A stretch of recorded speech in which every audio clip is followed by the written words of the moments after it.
Shyam steel flexi strong TMT बार, ये strong के साथ फ्लेक्सिबल भी है। आपदा मुसीबत कोई भी आए, ये घर को अटूट बनाए। जब टीएमटी फ्लेक्सी स्ट्रॉन्ग तो घर रहे हमेशा के लिए स्ट्रॉन्ग। ভেবেছিলাম যে একটা র্যাঙ্ক হবে, তাই মনের মধ্যে একটা আশ্বাস ছিল। তারপর যখন র্যাঙ্ক আসলো তখন মনের মধ্যে বেশ খুশি হলো।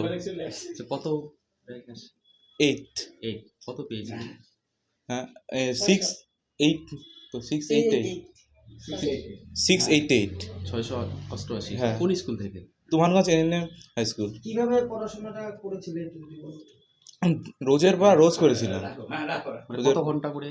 তাও দিনে 7-8 ঘন্টা। 7 ঘন্টা। হুম। এই কে সাহায্য করেছে তোমার পাশে? আমার মা বাবা সকলে সাহায্য করেছে, গৃহশিক্ষক, স্কুলের টিচার সব। কয়জন টিউশন? টিউশন ছিল 6। মানে এই যে মানে গৃহশিক্ষক বা টিউশনের বিষয়টা আবার মানে পাঠ্য বই দুটোর মধ্যে ডিফারেন্স কিভাবে দেখছেন? দুটোর মধ্যে মানে টিউশন টিচাররা যেভাবে বোঝায়, স্কুলের টিচাররা যেভাবে বোঝায়, পাঠ্য বই পড়ে বোঝাটা সম্ভব না। আচ্ছা শুধু পাঠ্য বই পড়ে বোঝাটা সম্ভব না, আচ্ছা, টিচারদের তাই দরকার রয়েছে। এই কৃতিত্বটা কাকে দিচ্ছেন? এই আমার মা বাবা, গৃহশিক্ষক, স্কুলের শিক্ষক সকলের। সকলে। হুম। আগামী দিনে কি হতে চান?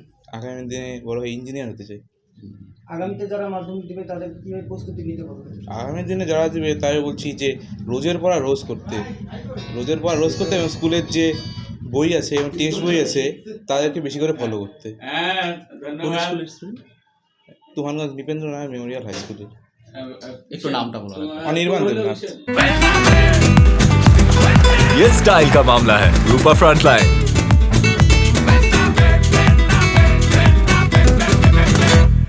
আমার খুব আনন্দ হচ্ছে, আগেই মনে হচ্ছিল যে ও পাবে, কিছু একটা হবে। মানে আগে থেকে একটা আশা ছিল। কি করেছেন না? আমি